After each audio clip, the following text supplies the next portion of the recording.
toutes et bonjour à tous, je suis ravi de vous retrouver pour la dernière ligne droite du Club Euro 2.0. Bonjour Benji, bonjour Kevin. Salut vous deux, comment ça va? Salut Ludo, salut Kevin, bonjour chez vous. Bah écoute, ça va, tranquille. Ouais, je suis ravi de vous retrouver, vous m'avez manqué pendant ces 2 derniers jours. Ah ouais. Ouais, là on arrive au bout, hein. Les demi-finales, ça y est, c'est La dernière ligne droite. ce soir, le premier match. Donc on va voir. Et d'ailleurs, comme vous connaissez le sommaire, mais je vous le rappelle rapidement, même si c'est pas très utile.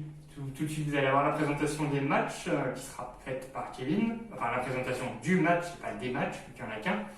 Ensuite, on enchaînera avec le duplex. On poursuivra avec l'attaque, défense. Et en clôture, toute l'équipe vous donnera leur pronostic. Et vous aurez un petit bonus. John Ferreira, que vous connaissez bien désormais, sera également de la partie. Alors restez avec nous jusqu'au bout. Et c'est quoi on commence quoi? Eh ben, la présentation du match. Ouais, merci. Et c'est donc Kevin qui nous présente le match du jour. Italie-Espagne. Ouais, on t'écoute. Ces deux équipes se sont affrontées à 37 reprises. Assez serré parce que l'Italie et l'Espagne ont 11 victoires chacune et 15 matchs nuls. Ah ouais. Donc c'était assez serré entre les deux. Ouais. Après, l'Espagne a été jusqu'au tir au but contre la Suisse. C'était. J'y croyais pas. Moi je pensais que ça serait terminé au bout des 90 minutes. Ouais. Donc, Ouais, scénario assez surprenant. dommage pour les Suisses d'ailleurs, hein, ça aurait été beau pour eux. Oui, bah oui, tant qu'à faire. Et l'Italie a battu la Belgique 2-1. C'était mérité. Ouais. Voilà. Donc à voir ce que ça va donner. Je pense que ça va donner un match intéressant et serré. Ouais, c'est 2 bonnes équipes. On le voit justement sur les stats que tu nous as donné, les 11 victoires de chaque côté. Espagne-Italie, voilà, c'est Bah oui, c'est vrai. un peu le gratin, quoi. Ouais, bah oui, c'est des équipes qu'on a l'habitude de voir à ce niveau-là dans ce genre de compétition. Donc c'est vrai que là, bah, ils sont au rendez-vous, quoi. L'Italie a fait un très beau parcours jusqu'ici, l'Espagne également, mais ils ont eu du mal à démarrer, l'Espagne quand même, on s'en souvient un peu. Et Tu trouves qu'ils ont démarré hein? bah, quand même. Moi je les trouve sans plus. Hein. Ouais, mais pour être arrivé là, il faut quand même avoir un niveau, quoi. Ouais, oui. Après, on en parlera demain, mais il y a le Danemark qui fait un excellent parcours et qu'on ne les attendait pas à ce niveau-là. Et puis, enfin bon, ça sera l'émission de demain. Oui. Ludo, Okay. pourquoi Ouais, non, peut-être effectivement, tout a été dit. Hein. L'Italie avait un beau parcours jusque-là, on va pas se mentir. L'Espagne, après, ils sont là, donc ils ont forcément gagné leur rencontre précédente. Et peut-être, ils n'ont peut-être pas le même niveau que l'Italie, quoi. Ouais, c'est. Et puis c'est la finale de l'Euro 2012 aussi, il ne faut pas oublier. Ah oui, c'est vrai. D'accord. C'est vrai. Bon, bah là, c'est mort, ce ne sera pas le final. Bah, c'est pour Enfin, ça c'est que, moins tout à l'heure je te parlais de finale entre les deux. Et puis après aussi l'Italie n'a encaissé que 2 buts Depuis le début de l'Euro. Ouais. Ouais. Donc, Ah oui, juste, je reviens. On en parle de la simulation de immobilier. C'était marrant de voir comment. Il est tombé. Il a vu qu'ils ont marqué. Il s'est relevé direct. Et puis il a été célébré le but. Ouais. Donc, mais je crois que même au sein même de la Squadra Azzurra, ça a jasé un peu entre joueurs. Ils ont dit bon, t'aurais peut-être pas dû faire ça, mais bon. C'est pas comme C'est le l'Italie. football. Ouais. C'est qu'il y a des acteurs et des footballeurs. C'est clair. Eh bien, merci à vous deux. Et merci à vous qui nous suivez tous les jours et qui réagissez. N'hésitez pas à continuer à le faire sur nos réseaux sociaux, Facebook, Instagram et YouTube. Et on va tout de suite enchaîner vers le duplex. C'est le moment de retrouver Romain pour le duplex. Alors Romain, du coup, comment t'occupes tes journées depuis ton retour de vacances de Budapest?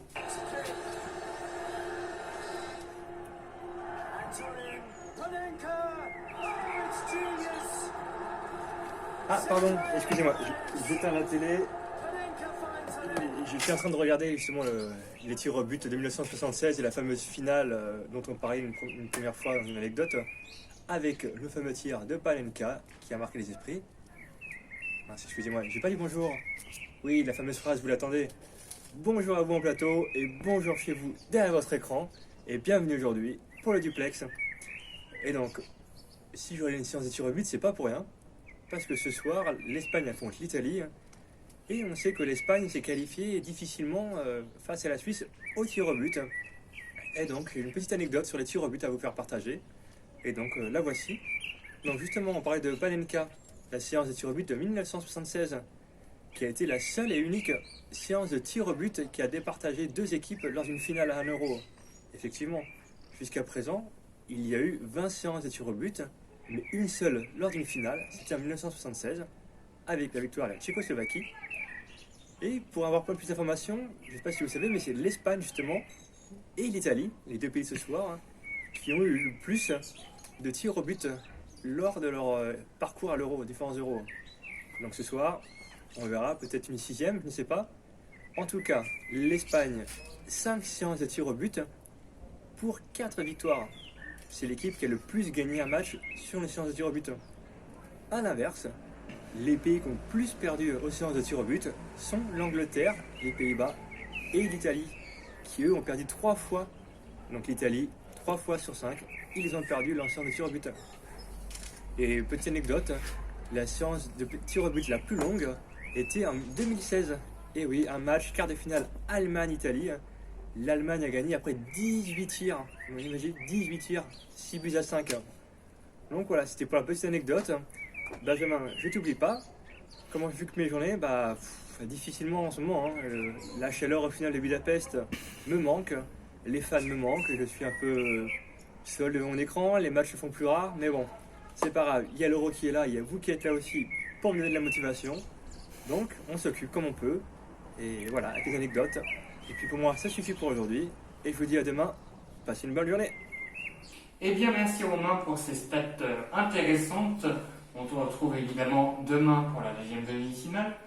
Messieurs, est-ce que vous pensez que la rencontre de ce soir pourrait se terminer au tir au but, comme ce fut le cas en quart de finale? Ah.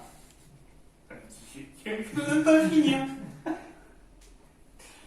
Comme en quart de finale 2008, où c'est l'Espagne qui a gagné au tir au but. Non. Pourquoi? Non, Non. vas-y. Non. Ah, c'est votre vie. Non, moi non plus, je pense pas que ça va se terminer au tir au but, mais je pense qu'il va y avoir du but et tout à l'heure on vous donnera les pronostics. Du coup, vous aussi chez vous, vous pouvez nous le dire d'ores et déjà en commentaire. Mais je pense qu'il va y avoir du but, mais que ça va pas se terminer en tir au but. Voilà. Ah ouais, on est plutôt d'accord. Enfin, c'est pas plutôt, on est d'accord tous les trois. Bon, on verra si on est d'accord sur le score à la fin, mais on est d'accord sur le fait que on ne voit pas ce match se terminer au tir au but. Pas du tout, ça sera au bout des 93 minutes. Pareil, 90 plus 3 minutes de temps additionnel. Ah, 95, je pense. Ah, ouais. C'est vrai qu'en règle générale, là, depuis cet euro, c'est 5 minutes avant. Il y a beaucoup de changements. Ouais. Donc, on verra. Et du coup, on va poursuivre avec l'attaque-défense. Et nous allons tout de suite retrouver Damien et Julien. Ils vont évoquer la rencontre de ce soir, Italie-Espagne. Laquelle des deux ira jusqu'au bout et ira en finale donc? On vous laisse regarder. Bon, ce soir c'est la grande demi-finale Italie-Espagne, avec le retour au premier plan des équipes qui nous ont tant marqué, l'Italie et l'Espagne justement. Toi du coup tu as plutôt un favori parmi ces deux équipes qui reviennent comme ça au devant de la scène? Bah écoute, je vais faire le statisticien, mais pour moi c'est l'Italie effectivement qui est favorite, parce que elle a fait quasiment sans faute, elle a encaissé que 2 buts sur toute la compétition. Donc à mon avis contre l'Espagne qui a tendance un peu à chicoter autour de la surface de réparation, je pense qu'ils vont être un peu plus réalistes qu'eux, tu vois. Ah, moi, après, c'est vrai que moi, je me positionne plutôt du côté de l'Espagne. C'est sûr que Mhm. l'Italie m'avait énormément impressionné. Mais l'Espagne, franchement, tu le sais, hein, on a fait déjà un débat. J'y croyais pas beaucoup. Et puis, je m'en souviens, c'est moi qui les défendais, tu vois. Le pour te dire. retour de Luis Enrique, etc. Et finalement, on retrouve le Luis Enrique du Barça. 5-0 en huitième de finale. Voilà. Ils ont réussi à battre la Suisse en mettant encore 5 buts. C'est C'est ça. vraiment super impressionnant. Donc, moi, je crois en eux. Je pense Bah, que ça peut le faire. Écoute, ce qui est sûr, c'est que ça va être un super beau match. Et en plus, contre deux équipes, comme on disait, qui sont vraiment voilà, super impressionnantes. Et qui en plus étaient vraiment les deux équipes qui avaient gagné, raflé des titres ces derniers temps. Donc voilà, moi, effectivement, je sais pas après si tu voyais autre chose à dire, mais en tout cas, moi je dis on va s'éclater. Non, c'est vrai que ça va être une belle demi-finale. On espère en tout cas. Merci Damien, merci Julien. On vous retrouve demain pour la deuxième demi-finale. Alors, Italie, Espagne, laquelle ira au bout? Benji? Mystère. Non, je pense que ça va être l'Italie quand même. Je les vois très performants, très très bons. Même au niveau de leur début en phase de poule, hein, quand ils mettaient les 3-0 d'affilée, bon, sauf le dernier match, mais non, je pense que c'est l'Italie est quand même, je dirais pas supérieure à l'Espagne, mais on va dire quand même légèrement, je rajoute le légèrement supérieur à l'Espagne. Donc voilà, quoi. Je vois bien l'Italie aller en finale. Et on verra les pronostics juste après. Et toi Kevin, je te pose pas la question, si?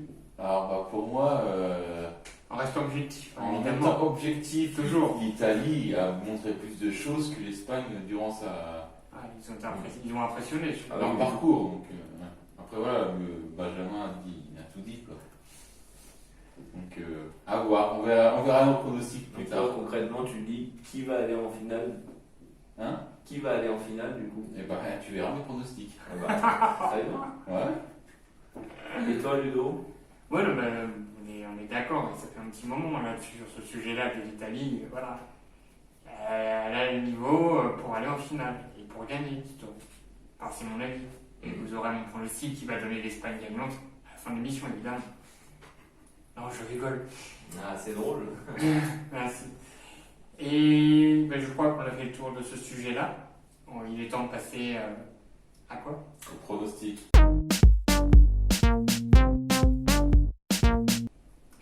Et donc c'est toi Kevin qui ouvre le bal de ce pronostic. Oui, alors faut pas oublier qu'en 2012, l'Italie avait perdu 4-0 en finale contre l'Espagne. Ah ouais. Ça ne sera pas le cas cette fois-ci, parce que ce sera une victoire de l'Italie, 2-1. Ok. Et toi? J'allais dire quant à moi, je vois un score assez semblable, avec le même nombre de buts d'écart qu'en huitième de finale 2016. À cette époque-là, ils avaient gagné 2-0 face à l'Espagne. Là, je vois donc une victoire 3-1 de l'Italie face à l'Espagne. Et toi, Benji? Alors moi, je vois un but de plus pour l'Espagne, donc je vois une victoire tout de même 3-2 pour l'Italie. Et puis, je pense qu'il est l'heure de demander à notre consultant John Ferreira ce qu'il en pense et son pronostic. Salut à tous, j'espère que vous allez bien. Alors le petit pronostic pour cette demi-finale entre l'Espagne et l'Italie. Bon j'ai toujours suivi les Espagnols. Malheureusement, les Italiens sont un petit peu plus forts, sont favoris pour ce match-là. Je les ai vus dans leur quart de finale, ils ont été impressionnants. Un peu plus fort, un peu plus collectif, un peu plus tout finalement du côté de l'Italie. Donc je vais dire une victoire de l'Italie aux prolongations. Donc un partout et victoire qualification pour la finale de l'Italie. Malheureusement, mais j'espère que l'Espagne va gagner. Hein. On verra bien. Voilà, je vous embrasse. À bientôt. Eh bien, merci John Ferreira. Donc visiblement, on est d'accord, on est tombé d'accord sur nos pronostics. Donc, Eh oui. voilà, merci. Ça y est, vous venez d'avoir les pronostics de l'équipe et de notre consultant. N'hésitez pas, vous aussi, à nous donner les vôtres sur nos réseaux sociaux, Facebook, Instagram, YouTube. Il n'est pas encore trop tard pour décrocher le cadeau qui sera remis au meilleur d'entre vous. Pour le résultat de ce choc, c'est ce soir, aux alentours de 23h, si on s'arrête au temps réglementaire. Ouais. D'ailleurs, on vous rappelle que pour le regarder, ce sera sur M6 ou beIN Sport à 21h. Enfin, vérifiez vos programmes télé, on n'est pas à l'abri que ce soit finalement sur TF1. Et quant à nous, on sera bien sur YouTube, Facebook, Instagram demain à 7h Toujours. pour la deuxième demi-finale. Oui. Une belle rencontre hein, quand même. Angleterre-Danemark, ça risque d'être prometteur. Et d'ailleurs, nous aurons notre deuxième consultant, Florent Martin, qui sera avec nous, enfin, qui sera pas avec nous en plateau, mais qui nous donnera son pronostic. Messieurs, je vous souhaite une bonne journée. Je vous souhaite une bonne journée à vous aussi. Bonne journée à vous. Et puis à demain. À demain. À demain. Ciao, ciao, ciao, ciao.